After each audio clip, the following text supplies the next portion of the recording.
meeting. It's just going to be from 9 to 9:30. So excuse the pace if I go quickly because we have a very exciting panel that we're going to do from 9:30 to 10:30 that I hope you'll all stay for, talking about basically different ways to get the military to pay for your kids to go to college. So the first thing we're going to start with this morning is I just would like to introduce the ANAPA leadership for next year. And I will call them all up, but I just want to say for any of you that did vote, we held an election. Jessica Alexander was actually elected, and unfortunately she's not going to be able to do it. And so it went to the vice president, who is now going to be the president, John Schauer. I would like to call him up, please, John. So this is our new ANAPA president, 2024-25. He's going to speak to you just for a moment, and then I'll call everyone else up.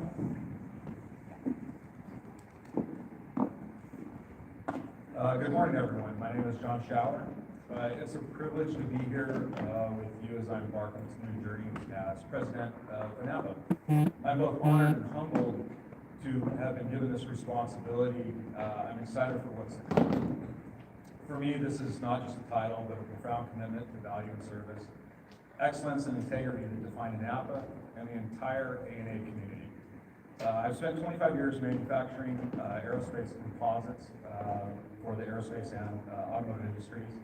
Throughout my career, I've been driven by a big passion of excellence.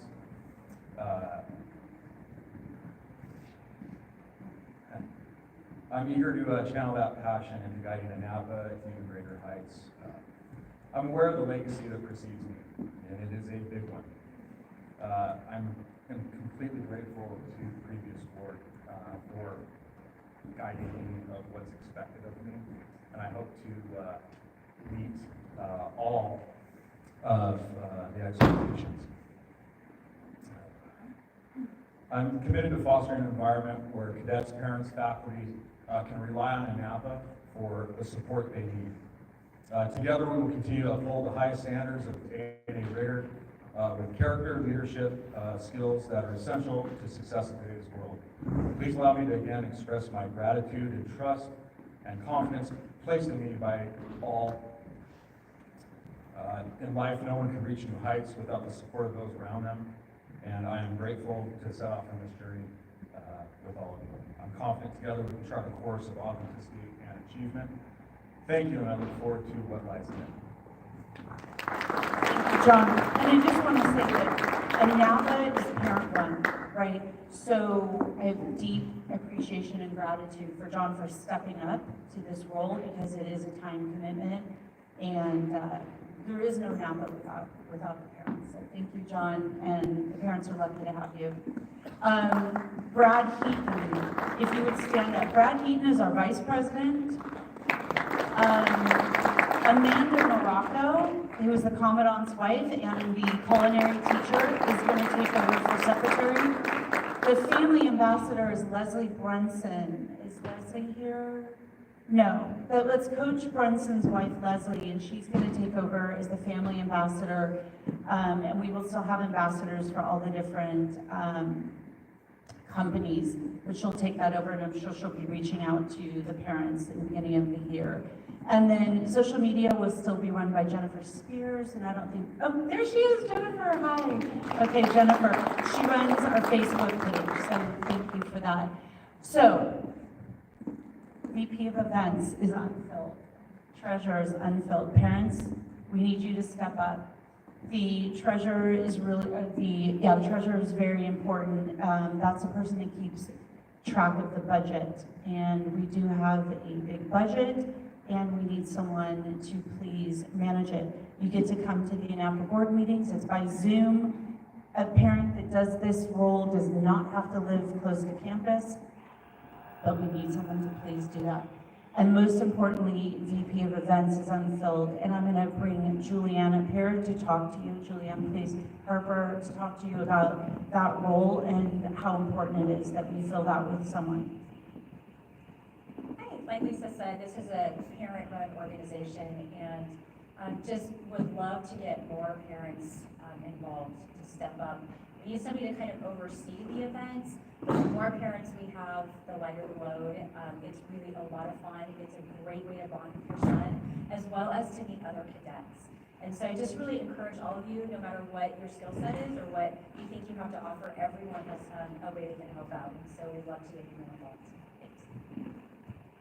So again, if we don't have parent volunteers to step up to help with the events, unfortunately, the events won't happen for your cadets.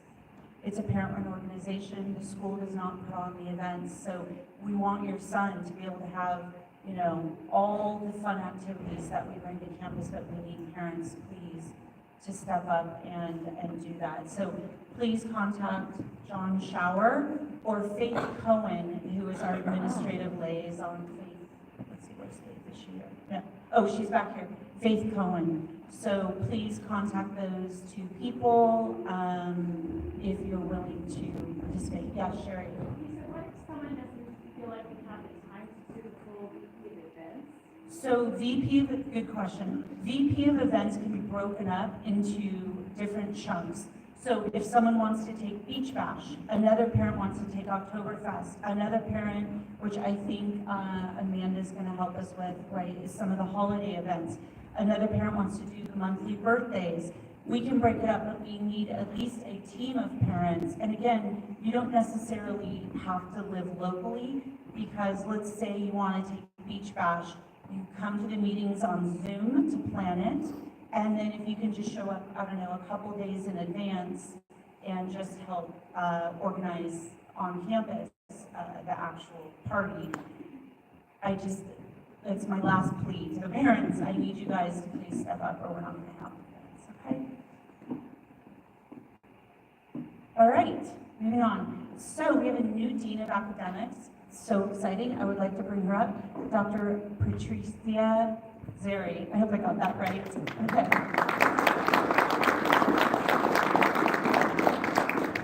Good morning, everyone. I wanted to introduce myself. Thank you for the warm introduction. I am Dr. Patricia Zeri. You can call me Patricia Zeri, Patricia is too hard, but I go by Dr. Z, so please feel free to call me Dr. Z. I'm really excited and honored to be part of this family. A couple things. I know you learned all about me, and this is really all about you today, so I'm not going to take too much of my time, but I've been working in education for 20 years. I've held many leadership positions, starting with campus director to deans to instructor, faculty, right? So I've been in education in for-profit, nonprofit, secondary, higher ed, worked with accreditation, so I'm so humbled and excited to be part of this family. Couple secrets. I am a Carlsbad grad, so I'm actually a local, believe it or not. Second secret, I am a military spouse. My husband is currently active duty in the Army, so I'm so proud of him to be here, and I look forward to meeting all of you. Thank you. Thank you. And Brittany Zamora? Okay, Brittany's going to come up. She is the head of counseling department. She's going to talk about our dual enrollment program that we're starting here on campus. Hello everyone, I'm Brittany. I see some faces from the junior college counseling meeting that we had yesterday, so this information you all heard, but we are offering something really exciting for our cadets next year, and that is going to be dual enrollment or concurrent enrollment with community colleges. So this opportunity is really exciting for maybe upperclassmen or 10th graders who are wanting to take classes at community college level. This can be done in the summer, or this can be done next year during the school year, during an independent study period. Next year, we're going to be having 7 class periods, it's looking like, so there will be some extra time in the day for students to take maybe a class that we don't offer, or a class that's just really interesting at the community college level that might help them in their major when they get to college. So we have all of the information. There's actually a flyer over here on the table. And obviously you can reach out to your counselor at any time to get more information on if this is a good fit for your son, advice on classes to take, but we're really excited to encourage our cadets to do this because it looks right on college applications. It's a great little preview into what college classes will look like. So if you have any questions at all, please reach out to us. Thank you. What a great addition to the academic program at A&A. Super exciting. Okay, so this is the main thing I want to do today is I'm going to bring up the Commandant, Roland Morocco. Please come up, Roland. I want to do ask anything to the Commandant. No question is out of bounds here, don't be shy. I think that there's a lot of rumors that go on campus. I want, please, Commandant to address that. Safety on campus, which is something that's so important to us. And then he'll talk to you about if you have a question, just call the Commandant. And we'll be happy to talk to your parents. So I'm going to turn it over to you. Great. Okay, you've got about 15 minutes, so. Oh, that's great. Thanks so much. One of the things I wanted to make sure that the parents understand is my primary responsibility is your son's safety. 100%. You know, my son goes to school here, my family works here on campus. My goal and my priority is your son's safety 100% of the day, every single day. So I want you to make sure that you understand that. I know that sometimes, I know this might be new to you, but sometimes kids like to make up stories. And they start like this, and you know what a fish story is, right? You go to the lake and you catch a fish, and it might be 4 inches, but by the time you get home and had 3 beers in you, it's about that big of a fish, right? That's what you caught at the lake. What I'd like to ask you to do is, please reach out to me. If you hear any safety concerns, if you hear any issues going on campus, call me. If you think that there is a rumor going around where your son's safety is in jeopardy, call me. If you think that there is something going on campus that shouldn't be going on campus, call me. I will talk to you about it. We won't talk about ongoing investigations, but I can dispel any rumors that you might have on campus. Call me, please. Call your TAC officer. Call me. I'm on campus about 12 hours a day. I will pick up the phone when you call me. That's all I ask is if you have any concerns, anything, any issues, please reach out. I'm always able to talk to a parent. I talk to them every day and I enjoy it. But what I just want to prevent is rumors going around that aren't true. Just call me, please, and I can assure you of what's going on here on campus. With that little spiel, please, if you have any questions, the floor is all yours. Yes, ma'am. I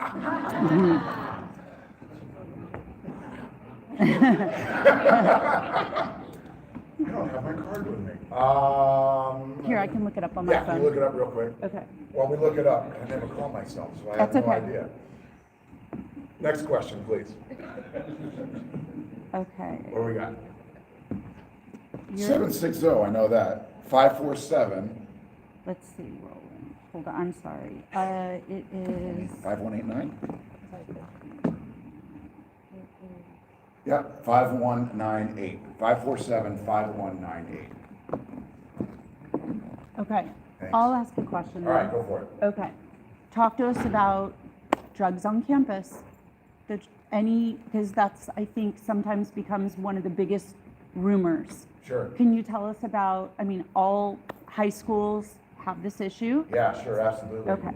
Yeah, no, so if you go, one of the things, I had a meeting with the Oceanside Director of Safety for the entire school district, and I wanted to talk to him about what issues that he's seeing on his campuses just up here in Oceanside.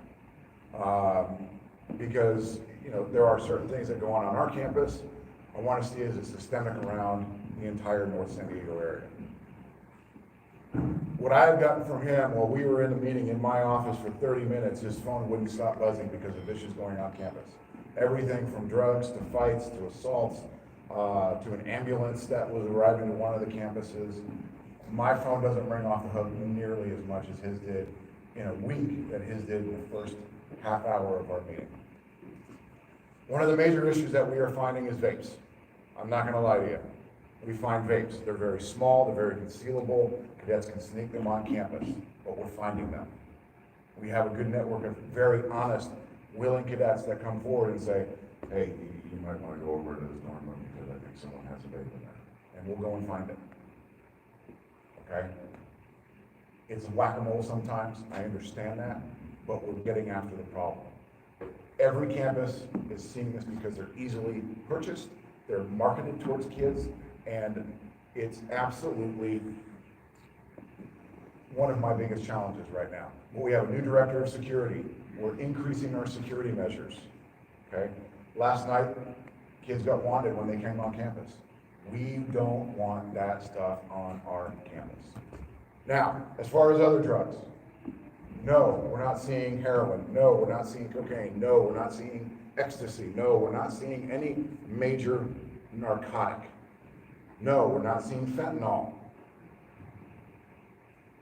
Every cadet is not supposed to have any powder, pill, or illegal substance, even aerosol cans that we're taking those away. Can somebody tell me why aerosol is something bad for aerosols in a cadet's room? Go for it. Absolutely. Absolutely. I'm going to tell you a story, and it's a very touching story to myself because it involved one of my classmates in 1988. The reason why there's no aerosols on this campus is because he was huffing over in McClendon, and he passed away. The one thing that I don't want any of these cadets to live with is the fact that they lost a brother on this campus. It's devastating. That's why it's very personal to me to make sure that we have a safe and clean campus. We haven't had but maybe 1 or 2 alcohol incidents all year, and those happened off campus. Cadets go off campus, they drink, they come back on campus, they're drunk, we take them to the health center. Yep, they are drunk, and then we deal with them that way. We don't have the major drug problems that these other schools have because we are vigilant. We're very vigilant. The TAC officers are vigilant, the cadets are vigilant, my staff of security officers is vigilant. We don't want that, and it's not acceptable on this campus, and we're doing everything that we can to make sure that we have a clean, safe, and healthy campus for our young men. Next question, please. Yes, ma'am. Right, so we call them in the Army, we call them 10%. We will randomly 10% drug test 10% of the cadet corps every month, unless we have suspicion that they are doing something nefarious. Then they'll magically appear on that 10%, or we'll address it immediately. Sometimes we'll have 20%, sometimes we'll have 50%. It's just dependent on, are they coming back from a vacation? Are they coming back from spring break? Do we know that they possibly could have done some stuff off campus? Then we'll test them. Yes, sir. How many times this past week was the Carlsbad police called to campus? Twice. And they were for ongoing investigations that involved things that happened. One happened on campus, one happened off campus, but unfortunately I can't go into that. Okay. But we have a great relationship with them. You know, some of the things that we want to do is we want to bring their SWAT team on campus. When there's no cadets on campus, I promise. When there's no cadets on campus, we want to bring Carlsbad PD, Carlsbad SWAT on campus so they know the layout of our campus. So if there were ever a problem on our campus, the SWAT team would know exactly where to go, where operations is, where my office is, where the cadets live, where the classrooms are. And it's for preparedness for something that we hope will never ever happen. But if we bring them on the campus and create those relationships, it'll make our campus yet again a safer place for your boys to live. Okay. Yes, ma'am. My son even started here as a freshman, and I know he really benefited from positive leaders. Because he might have been one of those kiddos making bad decisions. Sure. Can you talk a little bit about what the academy does to reinforce positive decisions and help keep the kiddos aligned in a direction that they're going? Yeah, you know, I'm a very positive person. I am. And I encourage every cadet to be the best person they can be, because I don't want them to give up on the school, and I don't want the school to give up on them. This school never gave up on me, and trust me, there were plenty of times they could have while I was a cadet, but they didn't. I had positive reinforcement from teachers, from TAC officers, from staff and faculty. The great thing about this school is if your cadet comes here, now that your cadet is here, they may not latch on to a TAC officer, right? Our TAC officers are really great this year, by the way. They're absolutely fantastic. But they may find solace in a teacher. They may find the positive reinforcement from someone from JROTC. They may find it someone, Dr. Cowan or one of the teachers that's been here for a long time. But they'll find someone. And the messaging is always positive reinforcement. I'm not there to put kids down. Kids are gonna make mistakes. We all did, as kids. It's what you do, it's the resiliency that you have inside you that will show the measure of how they are. And we try to promote that resiliency. Yes, you didn't get into the college that you thought you were gonna get into. Now what? You gotta pick up yourself and put your pants back on, you gotta tie your shoes, get to breakfast, and go after another application for another college. Don't think it's the end of the world. But a lot of these kids, especially this time of year, oh my goodness, I didn't get into UCLA. Neither did 85% of the applicants, right? We try to promote themselves, to pick themselves back up, and to be resilient. If that helps.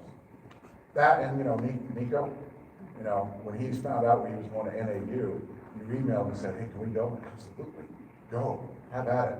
What's a couple of days away from the school to go visit something that will change his life if he goes to NAU, right?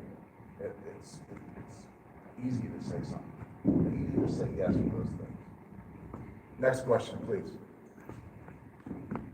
Okay, then let's talk about when you need to use discipline. How are you guys handling that? Sure, we,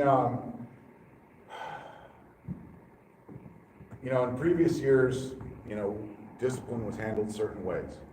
This year when I came aboard, we tried to do something a little bit different, a little bit more positive, a little bit more reinforcing. But we are now going back, not as much as we used to, but we're having some discipline sessions in the evening with the TAC officers and the cadets where they go out and they can do physical fitness. It's not as much as used in previous years, but yeah, we'll have them go out and do physical fitness. We'll have them do marching tours. We'll have them clean their rooms over and over and over again. One of the most valuable things that those cadets have is time. So the more you take it away, the more that they will think twice about doing something nefarious a second time. Does that answer your question? It does. I remember a long time ago when my first son was here, they did where they had to pick weeds on a Saturday or something. Do you Yeah. still do like where it's Well, we're not- campus you know- beautification? Oh, Or we're absolutely doing campus beautification, but one of Using the the things with kids. Saturday school, and I think that's what it was called, was, sometimes regardless of what you are or how you perform during the week, you need that reset on the weekend. I kind of want to let the 7-day boarders have that reset. I know, I was a 7-day boarder, and the days and the weeks they drag on. You need that weekend time to reset. They might not be able to leave campus, but at least they can go to the rec hall, they can go to the beach, they can hang out in their rooms, they can hang out with their brothers. But they need that reset on Saturday. So everything that we do is Monday through Friday, as far as discipline or any of those extra duties that we need to do. how about, let's talk about safety with the IT. Can they access porn sites? Can they go on websites they're not allowed to go on? How do you guys control that? Chris, you want to answer that question? Chris Taylor, everyone, he's our director of IT. Thank you, Chris. Boy, look at the time. The short is that we employ some safe, sane flagging software, both on Chromebooks and on our network on campus. So if the student's on a Chromebook, we have monitoring over what they're doing. If they're on their personal computer, we are working with flags. So if a student visits a porn site, or is looking up drugs, or guns, or things like that, we handle it on a case-by-case basis. My staff puts together a report every week that goes to the commandant and the president, and we work together to turn these into educational moments. A lot of times from those reports that Chris was talking about, they'll go onto a website and they'll get a pop-up ad, and it'll be an inappropriate pop-up ad, and that will flag on Chris's report. So it's not necessarily that then we can go and investigate, we can deep dive on it, okay, never mind, it was a pop-up ad. They weren't hanging out on, bad websites for long periods of time. So we do investigate, and so do the TAC officers. We want to make sure, again, it's a safe and healthy environment for everyone. Anybody else? Okay, oh, one last one. Okay. Yes, ma'am. more the privileges and safety or even the ability to go on mobile and can you give us a Yeah, sure. So, at the beginning of every year, the senior class comes together and they put senior privileges, a proposal for myself and for the president. We review it, we take a lot of it off because they want the world. But we will accommodate a lot of senior privileges, few in the beginning, but as the year goes on, we'll start loading them more senior privileges in there. For example, they can wear their college sweatshirts on Fridays, or they can have extended local liberty. One of the things that I did for our senior leaders, battalion staff and company commanders, is they work tirelessly, day in and day out, to make your son's experience better. So we've given them a little bit more extended local liberty. We've allowed them local liberty from 8 o'clock in the morning until 8 o'clock at night. And the reason why 8 o'clock in the morning is they said, we get up in the morning, if we have a free period, I want to go down to Starbucks, grab a coffee and do some homework. Okay. But if you are not in good standing, we pull that back. Or if the battalion commander or battalion staff recommend a company commander not get those privileges because he's not doing the appropriate thing down in his company, we'll pull that. Those are levers. We can use those levers to motivate the leaders to do better things. As the seniors come closer to graduation, they enjoy more privileges, but it's their senior year. I've told a lot of the seniors, you're gonna wake up and it's gonna be cadre training. The next thing you're gonna get your ring. Then it's gonna be Christmas, then it's gonna be spring break, and before you know it, you're graduating, and all of a sudden, your senior cadet is walking across the stage, and you went, wow, what happened to my senior year? This is one of the most critical times in their time here at Army-Navy Academy. It's a special time for every senior that comes on here. That's why we want you to work very hard to get to that senior and that graduation year for your cadets, because it's a very, very special time for all of those boys. Thank you very much. Roland, thank you so much. So, I think we have one more, a whole bunch of questions, okay. So, we're gonna have to wrap it up quickly in like 2 or 3 minutes, but go ahead really quick with what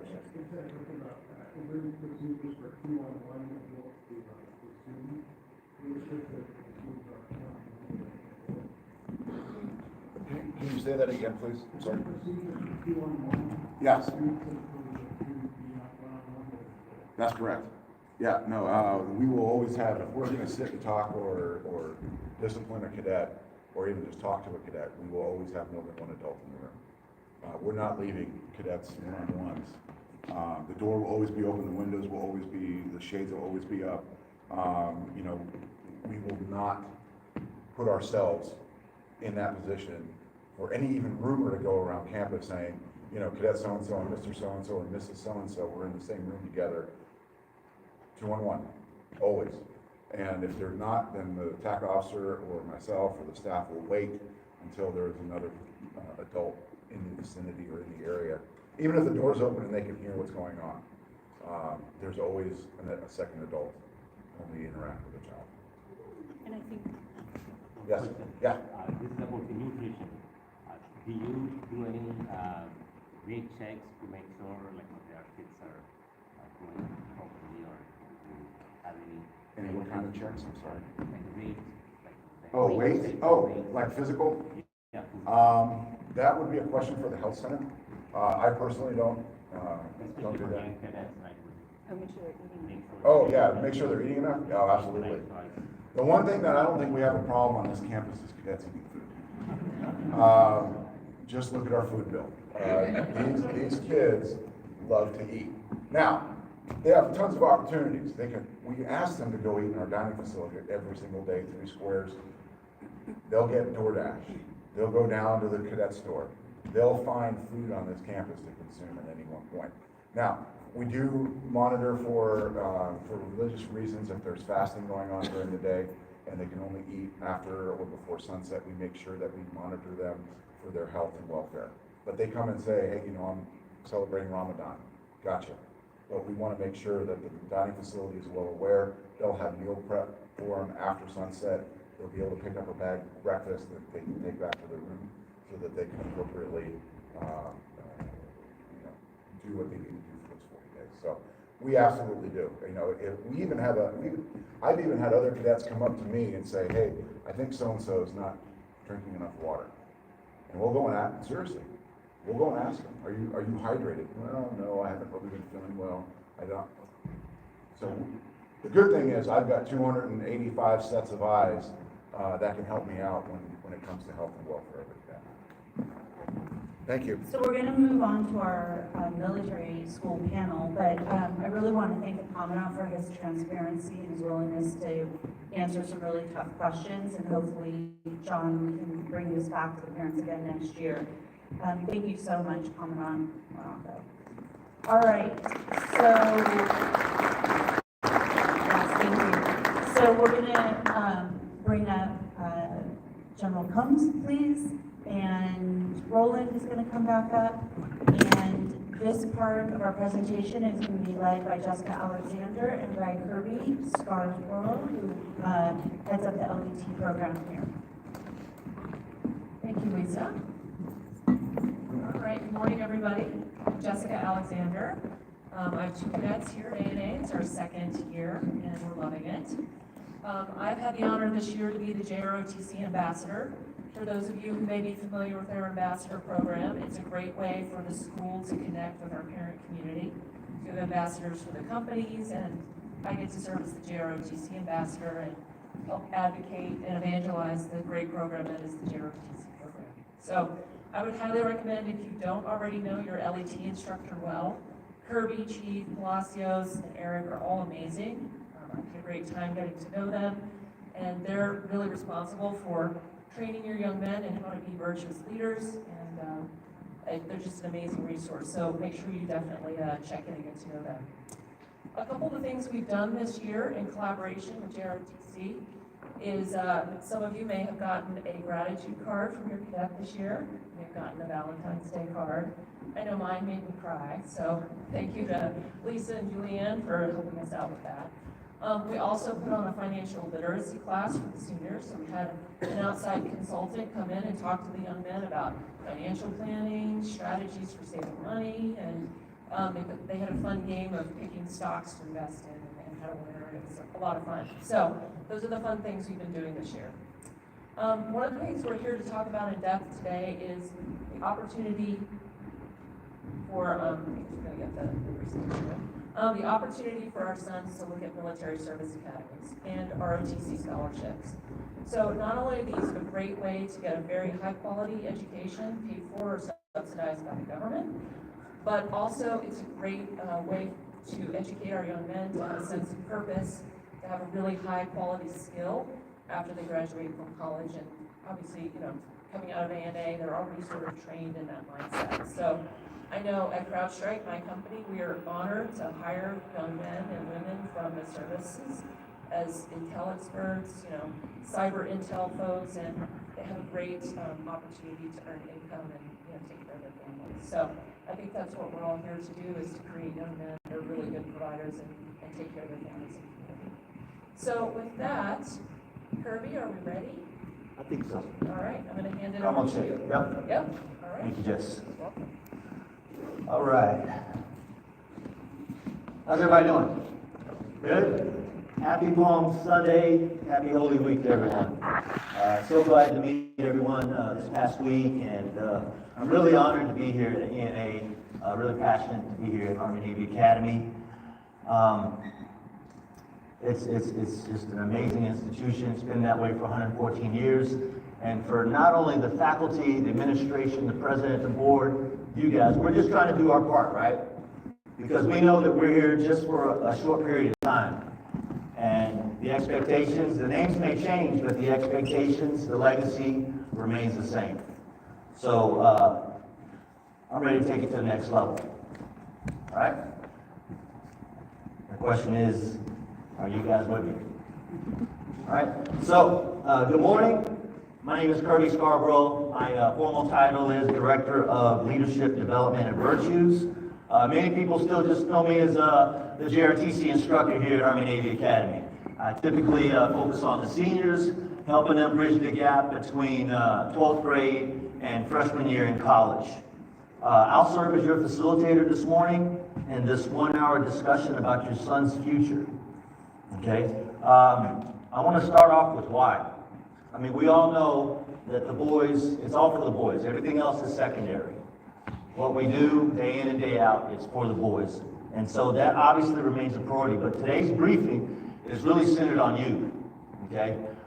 We started this thing we call it the Road Less Traveled campaign. And it's an awareness campaign for our parents to let them know about the opportunities that exist by way of your son's experience here at Army-Navy. Okay? And we need your help to influence your son when he's not underneath our direct control. Okay? There's a lot of preparation that needs to go, as you know, into taking this to the next level. And I'm here to give you a quick overview of what that looks like. So at the tail end of this brief, I'll save 15 minutes for questions. I've got a panel up here that will take about 5 minutes each and kind of share their testimony. A very talented panel, as you guys know. Okay? And so we should be able to, and then we also have parents in the room, like the Harper family, sitting right here. Wealth of knowledge and experience, and just, you know what I mean? So the more that we communicate, the more that we collaborate, the better our understanding, because this information I'm about to share with you is often evolving, okay? And it's really hard to do by yourself. So just open up, let's be accountable, let's talk about it, let's go. And probably the larger why we're here is to help Army-Navy gain a legacy in terms of being a premier school that sends, you know, cadets as feeders into some of these top universities. I'm talking about the military academies, the senior military colleges, and the military junior colleges. This will help Army-Navy both from a recruiting and a retention standpoint. So let's go, yeah? All right, as I stated before, can't do this alone. I'm not the expert in it, but I have been dealing with this stuff for the past 10 years, so I don't claim to know it all. I have a panel of guests and a platoon of supportive parents here around the room to assist, so please don't get out of line, all right? I'd like to introduce my panel, first starting with the members of the Anapa family. As you guys already met, Ms. Jessica Alexander. A little background on her. She's a graduate of Georgetown University, 1995, and has successfully climbed the career ladder in the cyber security industry, who also has 2 boys here at the Academy, as she mentioned. Lisa Myers, next I'd like to introduce. She's the proud parent of 3 boys who've taken advantage of these education benefits that I'm about to discuss with you. She'll talk a little bit more in detail about it. She's a proud alum of UCLA, 1992, and worked as an accounting executive before she decided to be a stay-at-home mother of 5. She worked as an accounting executive at Mattel, if I'm not mistaken. As most of you know, our 16th president here, Major General Peggy Combs, she spent 33 years in the Army, serving as both the cadet commanding general as well as the deputy commanding general. She's a proud 1985 alumni of Syracuse University. And last, but definitely not least, Lieutenant Colonel Roland Morocco, 29 years in the Army, A&A graduate of 1990. Roland attended a military junior college known as New Mexico Military Junior College. Went on to get his bachelor's from Cal State Long Beach, yep. And also served as an ROTC instructor at the University of California, He served as an ROTC instructor at the University of Southern California. Yeah, right on. Please join me in giving this panel a big round of applause for all they do and continue to do. So again, our intended outcome here, to educate the parents on the opportunities to help you develop a plan going forward with your son.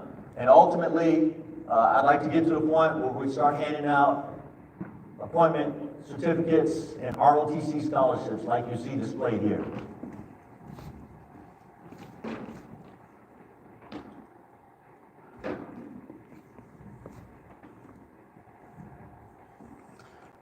Here are 5 main reasons why people are serving in today's military. Service in the military offers an unparalleled environment with personal growth, character, and development. Through rigorous training, real-world experiences, your son will develop leadership skills, resilience, discipline that will serve him throughout his lifetime. Education training. Our military provides world-class education training programs. Your son can choose from a variety of education pathways, from specialized tech training to fully funded college degree programs. While he's in the military, he can take advantage of our tuition assistance program, post 9/11 GI Bill, and not have to incur a single debt for his education. As far as career advancement and stability, a career in the military offers stability from a financial standpoint and numerous opportunities for advancement. Whether your son chooses to stay just for a few years or make a lifelong commitment, they'll have access to a diverse career options, competitive salary, and competitive benefits package. Everyone knows about the travel reasons to join the military. Service to the military opens doors for unique global experiences and travel opportunities. Your son will have a chance to work alongside individuals, very talented individuals from diverse backgrounds, participate in humanitarian missions, and explore the different cultures around the world. And last but not least, service to country. Serving in the military is a noble calling that allows your son to make a meaningful difference in the world.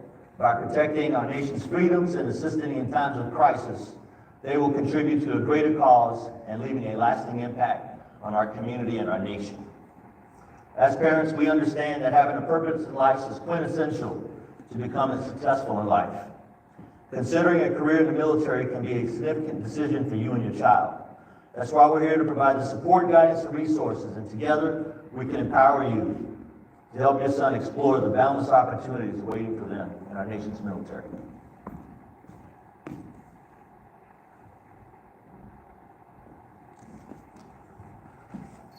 Yeah, I hope everyone, all the families had a chance to get a copy of these slides. I'll also send this out electronically. It has a lot more information packed into it, but this slide basically covers, categorizes the different levels of military schools that we have. Everyone's familiar with the service academies, but did you know that there were 5? Okay? One that's often forgot about is the Merchant Marine Academy. Okay, that falls underneath the Department of Transportation, not the Department of Defense. Anyone ever seen the movie Captain Phillips? Tom Hanks? Yeah, commercial vessel industry. Probably well known in our news now with all the Somalian pirates attacking these vessels.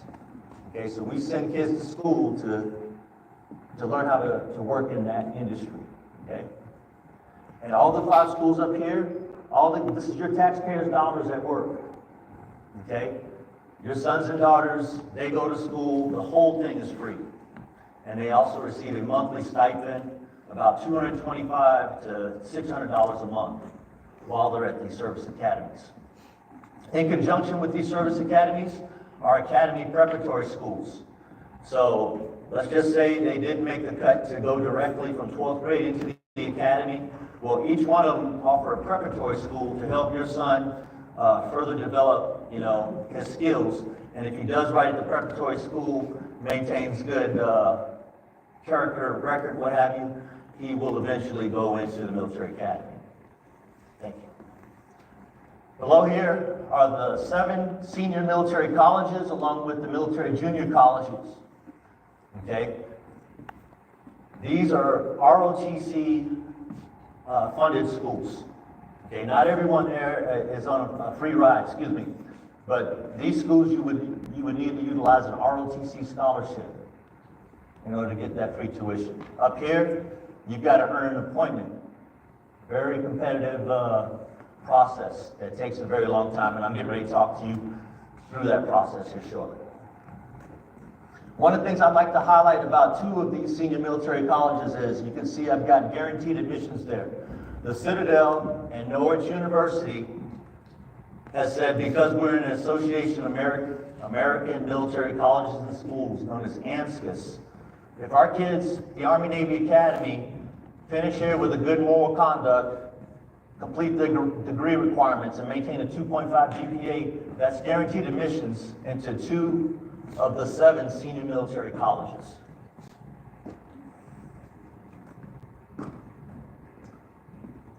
Like I stated before, Colonel Morocco is a graduate of the Military Junior College. I'll let him expand a little bit more in detail on that, but that essentially is a crash course in ROTC where it takes 4 years to make an officer at West Point, and senior colleges, military junior colleges, they do it in 2. This link right here provides much more detail on all of these schools. So I'm going to jump over to the next slide. So what's the cost? As we know, freedom is not free. ANA helps families not only to understand this philosophy, but also understand that education structure and the military culture is tolerable, valuable, and beneficial to their son's future. In our cadets, in time, our cadets become increasingly aware of how they can receive advanced military training and education while they ease the burden of the high cost of college. Essentially, cadets commit to building their independence and throughout gaining a foothold, let me slow down a second. Essentially, cadets commit to building their independence, and through that, they gain a foothold in terms of making their own choices and freedoms. Which I will tell you from my perspective, many of your boys are longing for that freedom. So listed in the diagram here are 3 components that make our total military force. As of 2022, our military force consists of about 2.5 million members. 52% of those members are on the active duty component. They're essentially full-time enlisted men, warrant officers, and officers. Our reserve component makes up 26% of that 2.5 million.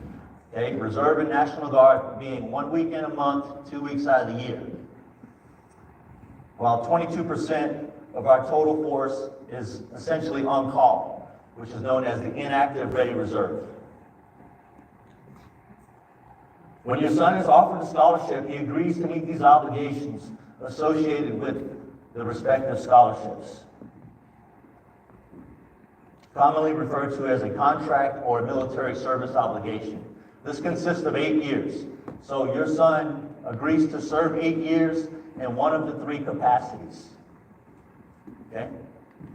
So to walk you through a scenario, if he gets a nomination to West Point, he would spend 5 years on active duty and either 3 years on reserves, National Guard, or 3 years in the RR, inactive ready reserve. If he receives an ROTC scholarship, he would spend 4 years on active duty and either 4 years, an additional 4 years on one of these 2 components here. But couldn't you just, yeah, you could do 8 years. You can do 8? Yeah. Yes, yeah, okay, Roger. Yeah. You don't have to. You could just do the entire 8 years, right? And then reserves. Yeah. Yeah, I'm going to talk to that as well. Okay. Okay. What the ladies are talking about also is the Minuteman Scholarship. Okay. The Minuteman Scholarship is essentially a scholarship for the Army Reserves or the National Guard, and you can do your entire 8-year tenure in the Reserves or National Guard. So there's many different options that, again, your slides, these slides up here, you can explore and try to understand, what have you. All right. I got a link here to help you better understand that as well. All right.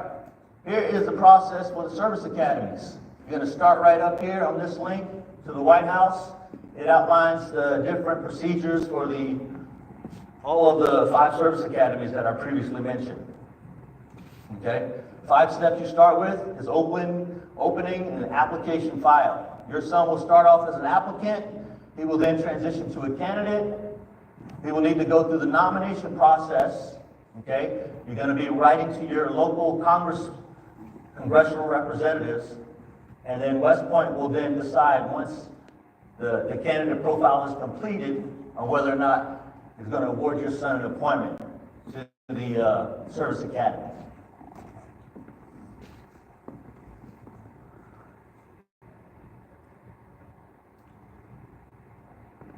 These are the links for the ROTC scholarships, the Army ROTC scholarship, the Air Force ROTC scholarship, and the Navy ROTC scholarship.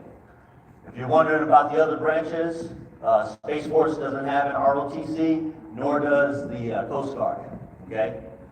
So, I want to talk briefly about the Army ROTC scholarship boards.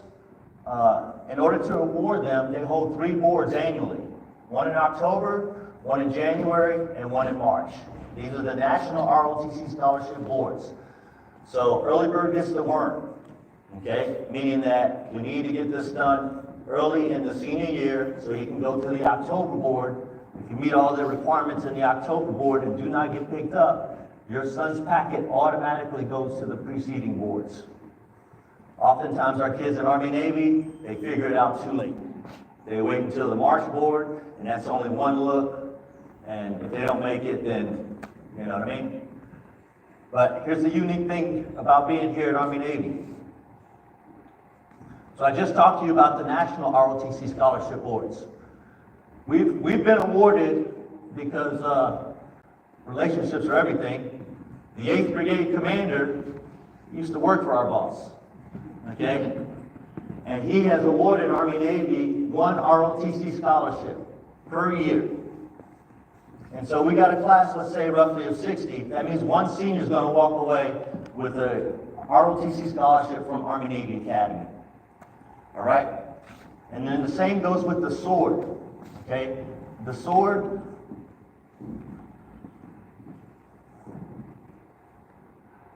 The sword stands for Strategic Officer Recruiting Detachment. U.S. Army Cadet Command has said that they want to recruit more kids from the LA and Houston area. Initially, this was focused on minorities, but now it's opened up to everyone. So long as your son has a zip code or attends a school within that local area, he is eligible for a sword. Okay? Both the A&A scholarship and the sword scholarships are supplemental to the national scholarship. So your son needs to meet all the requirements for the national board, and then once the national board data has been released, then these supplemental scholarship boards will meet and determine who to give the scholarship to. Does that make sense? Okay. So it's essentially the same requirements for the national board. All right, this slide right here is my money slide.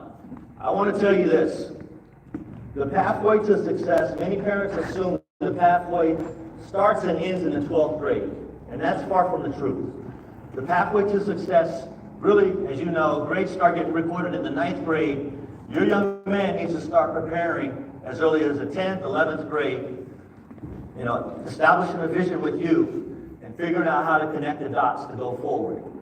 This diagram I have for you are all the milestones for the ROTC scholarship are on the top side of it, and all the milestones for the appointment to the military academy on the bottom side of it. A big discriminator for our boys is preparing for the physical fitness test. Big discriminator. That's why I highlighted in red here. They have to prepare for this test at least a year out. At least. Many guys assume, hey, if I play football or any other sport, I'll be good to go. No. This is a very difficult test. Both of them. The candidate fitness assessment, I would say, is probably a little bit harder. It's a series of 6 different tests measuring muscular endurance, muscular fitness, your explosion. I won't go into details of it, but this is a very, very difficult test here. In order to qualify for the Army ROTC scholarship, it's a little bit easier. You gotta do 1 minute of push-ups, 1 minute of sit-ups, and a 1-mile run. Okay? But you're competing on the national level, okay, on both of these. And so, again, it's all about preparation early on. And let's say he doesn't get a scholarship in the 12th grade. Well, it doesn't end there, okay? He can go off to New Mexico Military College, continue to, you know, develop, whether that's academic, physically, mentally, and then reapply again, okay? Now, he leaves Army Navy and he decides he wants to try this ROTC thing out in college. Well, that professor of military science has campus-based scholarships as well, okay? And the The last thing I'd like to say about this slide is, again, once your son is in the military, there's many different programs available in which he can get his education for free. By way of post 9/11 GI Bill, tuition assistance, as well as on the VA side, we have disability benefits education. Yeah. Now I want to hear from the panel. We'll start with you, Lisa. Okay? Okay, hi. So, I'm gonna just stand up so I can see everyone. So, we had 5 children in 5 years, and there was no way we were gonna be able to pay for private college education for all our kids. So, that a little bit started us down the path of looking for ways to fund our children's college educations. Our first son, he really wanted to go to West Point. He didn't get in his first year out of A&A. He did get into American University, and he had applied for an ROTC scholarship, and he got a 3-year. So the first year we had to pay for college at American, and it was $90,000. So but that's all we were gonna have to put out because he had the scholarship for the rest of the 3 years. But he reapplied to West Point and he got in. So if your son really wants to go to an academy and doesn't get in the first time, that doesn't mean don't try again. In fact, the academies, 30% of the kids that go are reapplicants. The other thing is when he got to American University, he had an opportunity to ask his, I'm not sure of the title, I apologize, but the commander that has PMS, if they would increase it from a 3-year to a 4-year. And he didn't get that, but some kids did. So he is at West Point and it's costing us nothing.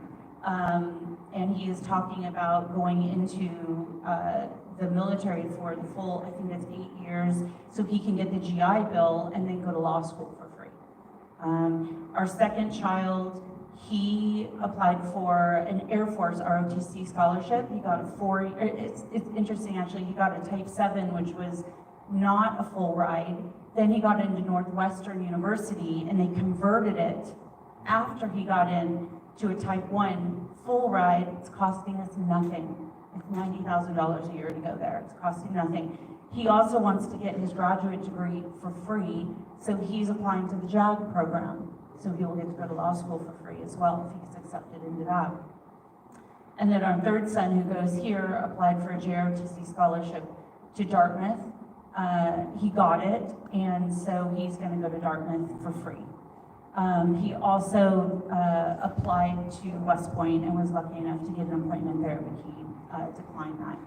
So if your kids are willing to devote some of their time post-education to the government, to the safety and security of our country, which I think is quite an honorable and brave thing to do, then, you know, the United States of America will pay for your kids to go to college. And they will graduate with 0 debt, 0 burden, a wonderful education, and all the benefits of veterans. So they can take, you know, home loans with 0 down, they get incredible interest rates, they qualify the GI Bill, they can even pass it on to their own kids. I don't even know all of the benefits. I mean, you know, the general can speak to that much better, but I feel so good that we are sending our children out into the world with no burden financially and these incredible educations.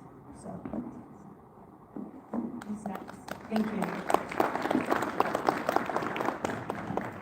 Okay, so I'm going to talk to you a little bit about New Mexico Military Institute.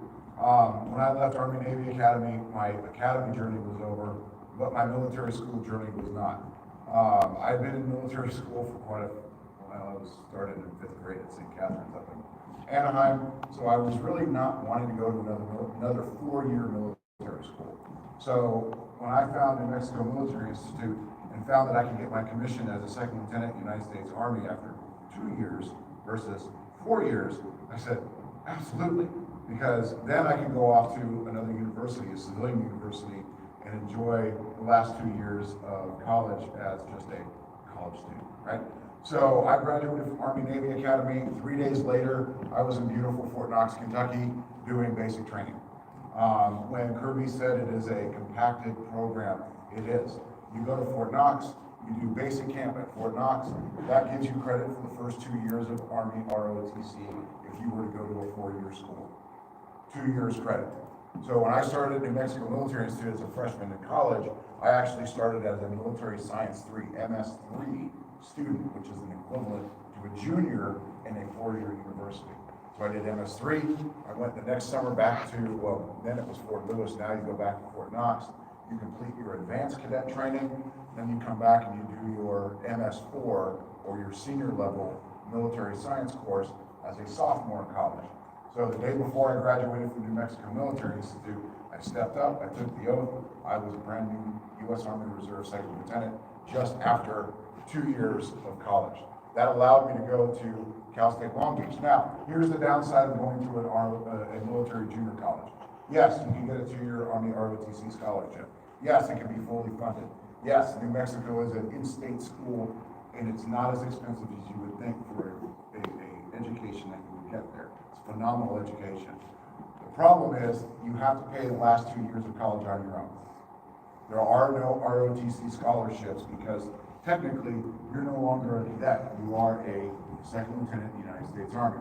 I joined the Army Reserves up in Los Angeles, so I was able to at least go and drill and get credit towards retirement, and they would give me a little bit of a stipend as a reservist on the weekends, and then I would do my AT.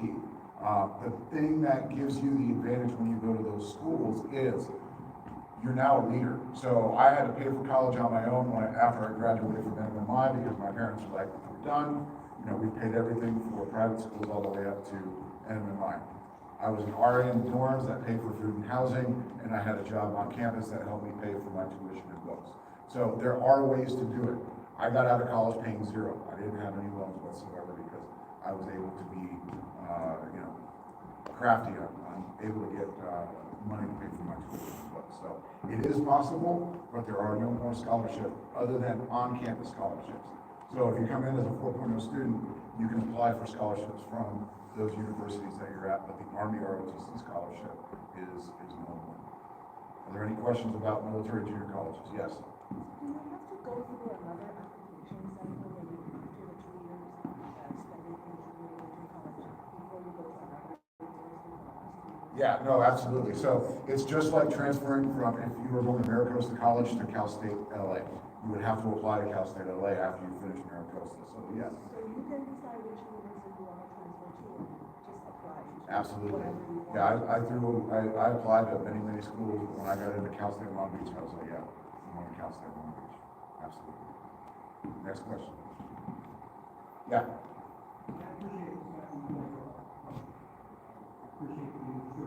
Sure.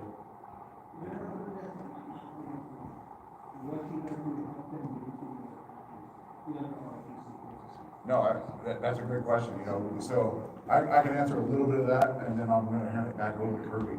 For example, I had a cadet this year come to me and said, hey, sir, I really wanna go, to Virginia Tech. I knew the Commandant Virginia Tech had picked up the phone, he was accepted very quickly. He'd already applied, but he wanted to go in the Navy route.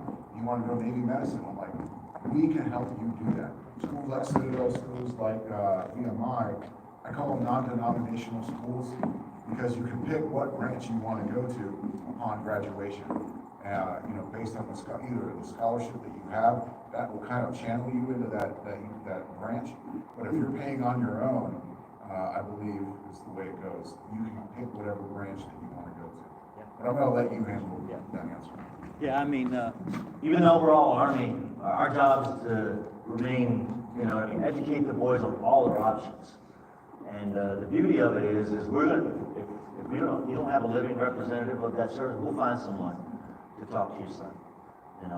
I just found out this past week that the Merchant Marine Academy even allows kids to switch services after they've educated them. You know what I mean? After they poured into them, it allows them to jump into any other service. And so it really comes down to you guys taking the time to understand what best fits your son. One of the reasons I went to the Citadel was that it offered all branches of service so I could watch them before I really committed to the Army. No, used to be all senior military colleges had all branches of service there on campus. Yeah, at a normal university, you might only have 1 or 2 services. So you gotta pay attention to what that university offers. But a senior military college offers all branches of service. Kirby, can I talk about that for a second? Yes, ma'am. Yeah, it's really important that whatever scholarship, if you're gonna apply for an ROTC scholarship, the school you wanna go to has to have that. So for instance, Tate did not apply for an Air Force ROTC scholarship because Dartmouth doesn't have an Air Force ROTC program. So he had to go Army because that's all they have if he wanted to go to that school. However, my son that went to Northwestern happens to have Air Force, Navy, and Army, so he had the choice of going to all 3. I would encourage your children, if they're interested in this route, that they apply to all the ROTC programs and then all their schools, see what they get, and then they can kind of match those things together, right? And then the other thing, one last little tiny thing I want to say is, my son that goes to Northwestern, although they have the Air Force ROTC, and so we accepted Northwestern, we accepted the Air Force, their flight, their detachment, whatever, is at U Chicago. It's an hour away. So that ended up being a little complicated for him because he's got to be there at 4:30 in the morning twice a week. And so just, we didn't do our homework enough about where the Air Force was located in terms of where Northwestern was located. It's fine, he worked it out, but just, pay attention to those details. I would have your kids apply to everything, and then you can always turn it down. Tate turned down West Point. There's no harm in applying to everything and just turning down what your children don't want to participate in. Got one more question. Sir?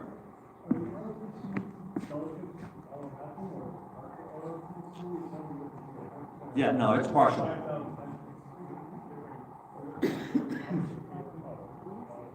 Yeah, the question is it all or nothing in terms of ROTC scholarships? We have, in 12th grade when they apply, they either receive a 4-year or a 3-year ROTC scholarship. Let's say they don't get that in 12th grade, and whatever university they go to, the lieutenant colonel in charge of the ROTC at that university has campus-based scholarships from 1 year, 2 year, 3 years even. So I had a kid, he came to me 12th grade in my old school I taught at, first year JRTC. He goes to Boise State. He's like, hey sir, I want to do this military thing. I like it. It's a new experience to me. I said, hey man, ball out. Go to Boise, like we say, gym rat, go be an ROTC rat. Show that colonel that you're serious and you're committed. He ended up getting the next 3 years of Boise State paid for, and he's in the military now. So where there's a will, there's a way is what I'd like to communicate, and I think Lisa said it as well, okay? Which leads me to the next slide, but I'm gonna let the general talk real quick. No, go ahead. Okay. I'll wrap it up at the end. Yeah. The next slide right here is really all about grit. I think society has labeled the academies as a school, the service academies, West Point Naval, school of nothing but valedictorians. I will tell you, it's valedictorians plus boys who are committed, boys that are gritty. Roland said it best. There's going to be bumps along the way, Lisa, her testimony about her, Jacob, he didn't get in, but he stayed committed. He continued to work on his craft while he was achieving good marks his freshman year, reapplied, and the very next year we had another kid, Henry Porter, went off to school as well. Same scenario, didn't get in 12th grade. Went off to school at University of Washington. Reapplied. He was butthurt. Broke his hand, matter of fact, punched the wall here. He was hurt. But he stayed committed. And now he's just wrapping up his freshman year at West Point. So it's not just a school for valedictorians. It's a school for families and boys who are committed to the ideals these institutions stand behind. Next slide. All right. Here's the deal. I know I hit you with a lot of information, but we're going to absorb it, and we're going to come back, and we're going to continue to communicate. On June 5th, from 5 to 7 p.m., we'll do a Zoom meeting, and that will be your opportunity to ask questions, to bounce your plan, your son's plan, off of us. That's for you guys. I won't be talking. I'll be listening and responding to your questions. all right? And then homecoming in the fall semester, our plan that Saturday afternoon from 1 to 3 is to have as many as Service Academy admissions and representatives here so that you can hear it directly from them. And we will continue this campaign, you know what I mean? Bring into life what I initially described to you. So what are the next steps? Take this information and run with it. You know what I mean? Do your own research. Establish a plan, a way ahead. You've got instructors here that teaches this stuff day in and day out. You've got TAC officers with experience. A general who's a former cadet commander. Use us. Not to mention, these academies, they have what's called, they used to just be summer leadership experience in between 11th and 12th grade. They've extended that down all the way to the middle school now, by way of STEM camps. We got 3 8th graders here who are getting ready to go to Naval Academy this summer to do a STEM camp. All right, last but not least, I'm gonna play this video. This video is of Brigadier General Amanda Azubuike. She is the Deputy Commanding General of Cadet Command. Great testimony. Take about 4 minutes of your time after that. How are we looking on time? Yep. Okay, all right, good.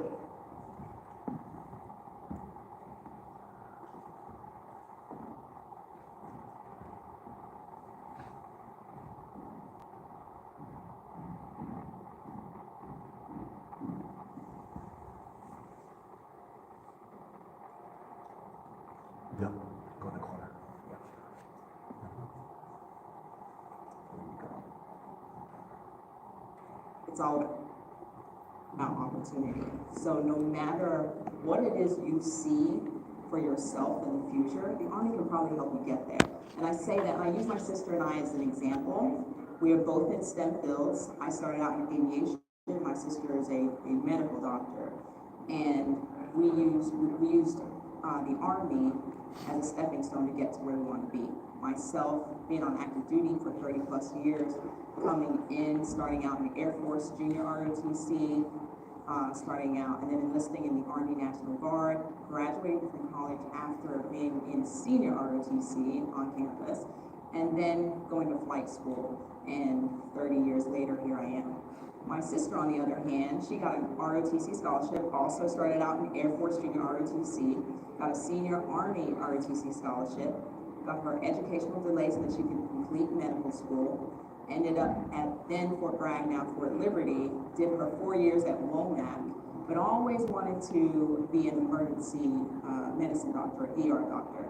So after completing her 4 years in the Army, she went back to school, and I really believe that her experience in the Army for those 4 years made her very competitive and set her apart from her peers when she applied for her emergency medicine residency. So she's been a ER doctor down in Miami on the civilian side ever since. So whether you choose to make the Army a career like I have, or you choose to use the Army and your experience in the Army as a stepping stone to your ultimate goals, whatever those personal goals are, you can do it, and the Army can be that foundation for you.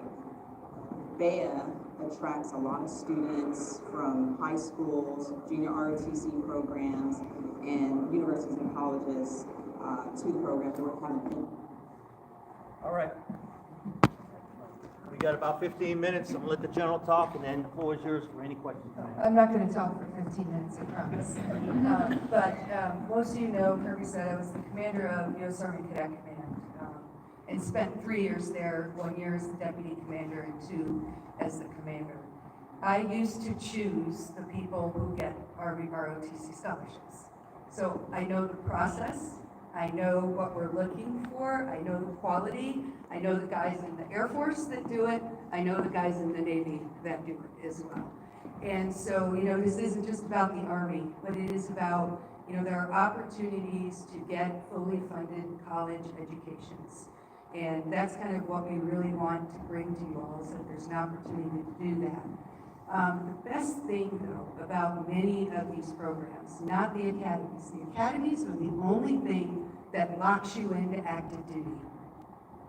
And I'll say that again, the academies are the only things that lock you into active duty.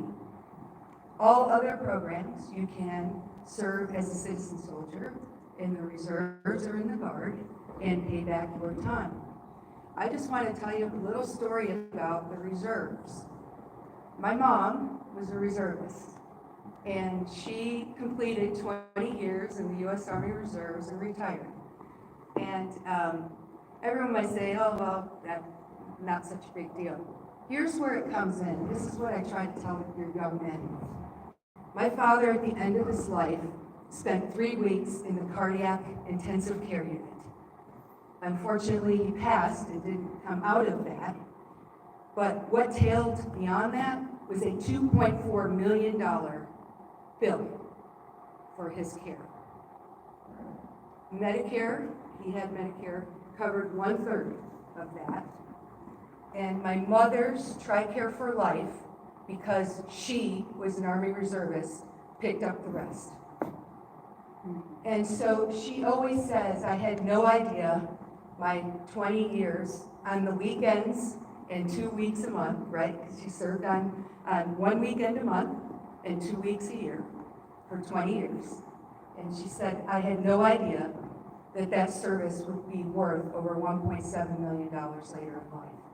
I mean, she would have lost her house. We would have been devastated as a family. And so I try to tell this to your young men that, hey, do this while you're young.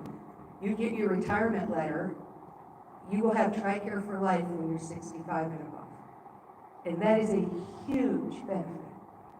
And it's just something that's kind of like, hey, my mom used to say, I love my weekends away from you kids. You know, and she loved her 2 weeks, going to be a soldier. And so, and if it weren't for her, I wouldn't have been in the Army, because she's the one who found out about Army ROTC. My high school had no idea. And so she's the one who brought home a brochure and said, fill this out. And I'm like, what is it? She goes, I don't know, but they paid for college.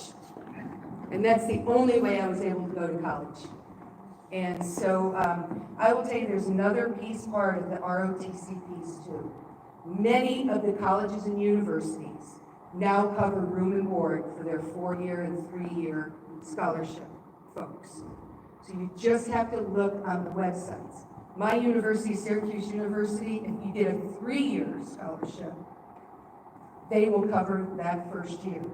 They kick it in, and they cover room and board. So there are many colleges and universities that will work with you, to defray that cost. Because some kids think, oh my gosh, you only got a 3-year, now I got to pay for that 4th year. There are many that will do it, and there are many that will cover room and board. So it's just kind of like going to the academy, because the academy is everything, right? And ROTC scholarships are just tuition. But I will tell you this, I don't know the Air Force's budget and the Navy's budget. When I was the Cadet Command Commander, we gave away $300 million a year invested into the potential of great kids. And it's the world's largest scholarship program. And most people don't know about it. And so, but it's really great, and there is a way, and there's all kinds of Minutemans, there's this, there's that. Okay, if your son wants to try something like that, we know how to do it. So just come up online and say, hey, how do we get my son into this? And if he's willing to do the work, the hardest part is the fitness assessment. If he's willing to do that work, his character-based education here is going to get him a scholarship. I think we bat about 100%. We just got an 84-year scholarship to Virginia Tech. One of the seniors just got that one last week. It's just, we can do it. It's not hard. So take advantage of the free money. And it's not saying that your son has to serve on active duty in any of the services. They can serve as a citizen soldier, still pursuing their dreams in their civilian careers. And it's just a great way to balance that and get lifelong benefits. It's really key. So we're here for any questions. Folks, you can email me, you can give me a call. I'll be more than happy to talk your ear off about these programs because they're so good and a lot of folks just don't know about them. Yes, sir. So if they opt for the reserves, do they have to serve while they're studying the 4-year college degree? If they opt for a reserve, Reserves. yes. So if you opt for reserve service, it's 8 years of reserve service. But by then you might as well do 20. And you might as well do 20 and get those lifelong benefits, right? So, yeah. So do they have to serve the local if they elected to go to the Georgia Tech? Do have They to can serve locally in the locally, or they have National to- Guard, and then there's reserve units everywhere. Okay. Yeah, they don't have to move, they don't have to, move out of state. Yeah. Thank Yes. Struggling to find something constructive for summertime. You had mentioned STEM camp. I've been struggling to find something that would support my son's goal to go into the Air Force, and I don't know what you're intending to do. You're in the right place, man. We've got a matrix that lays out all the STEM camps that the service academies provide.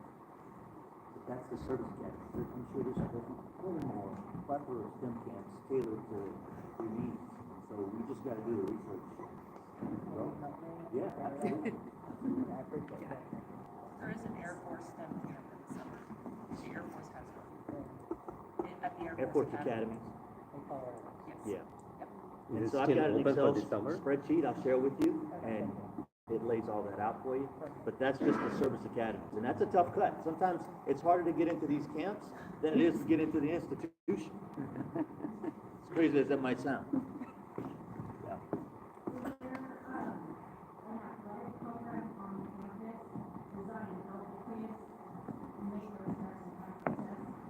Where are you, Chief? Yeah. Yeah, I mean, Chief, he's not here right now preparing for the, He does, he works with all of the kids, and but they gotta get up at 6 a.m., and they gotta go across the street, and they gotta do the work. So, but yeah, he does run that for any boy that's interested. He trains them how to do it. Yeah, sure. As long as he's willing to get up at 6 a.m. Yes.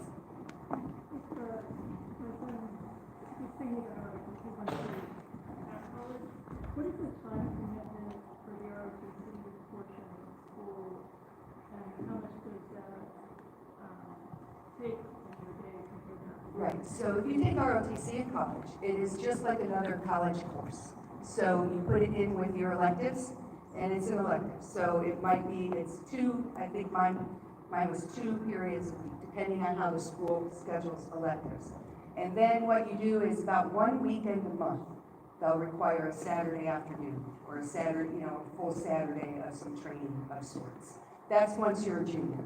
When you're a freshman and sophomore, those are all, what I would call, they're not mandatory, right? So you don't have to do those. But yeah, it's not much of a time commitment. But in the summertime, in between your junior year and your senior year, you will spend 6 weeks in beautiful Fort Knox, Kentucky, doing, it's kind of like an officer basic camp, if you will. But it's kind of the culmination of some of the ROTC tasks and leadership competencies that you need to graduate when you attend. So it's not that much during college. So it does not pile on. In fact, it helps your GPA because classes aren't that rigorous. and you can just try it out, Yeah. Just take the class and see if you like it, see if you're not making a commitment by taking ROTC as an elective in college. That's what I did, and I finally made my commitment in my spring semester senior year that I was gonna go in the Army. After I watched all the different branches of service operate at the Citadel, I said, yep, Army's the best fit for me. Let's go. But yeah, any questions like that, please forward them to us. Please pick up the phone and call. That's why we wanted to start this series, was to open the dialogue, so that all of you all had the power of the information. So you get a 4-year Army scholarship, and you go to Citadel. Can you then, after your 4 years, can you branch out and go into the military? I mean, it's a long time. into the Marine Corps? Or do you need to then give the time to? Yeah. You can do inter-service transfers from time to time, just depending on, and I hate to say this, but it depends on numbers. It depends on where they're at with recruiting and how many people that they need. But generally, you know, if you have an Army ROTC scholarship, you serve in the Army. But you can, I have seen people do inter-service transfers after their obligation is over, so depending on what specialty the Marine Corps needs or whatever the needs are is what happens. All right, well, we have to wrap up. Yes, sir? So you answered the question on Citadel. So Citadel, you had the opportunity to use different branches. Let's say Lee City, you go to West Point, West Point, you go to North Point Army, or can you choose the branch only just for Army? Yes, sir. West Point is tailored for Army. Yep. But just like General said, in service transfer, the academies do the same thing for that. You know, I mean, you got kids at Annapolis, they want to go Army, you got kids at West Point, they want to go Navy. They have this system where they allow them to swap. I can't talk about it. I know that. Only is it guaranteed, if like, let's say they get accepted to go to West Point, but they don't want to serve Army, they want to serve the Navy, guaranteed, or? Yeah, I mean, yeah, absolutely. I mean, they're already a debt. So if their desire is definitely not to, you know, fulfill the mission of the Army, the adults there will make an adult decision and figure out how best to get this kid over here. He's still willing to serve, he just doesn't want to do it in that capacity. So yes, even after once you get into the military, you say that same thing, you want to change, well, communicate that to your command, and they'll do their best to sign up. So yeah. No problem. Yeah. Okay, again, thank you for your time. I know it was a lot. Please grab the slides. I will send them out to you electronically. I've got a table here with some of those institutions' pamphlets and a little more detail. Thank you again. Warrior proud, warrior strong.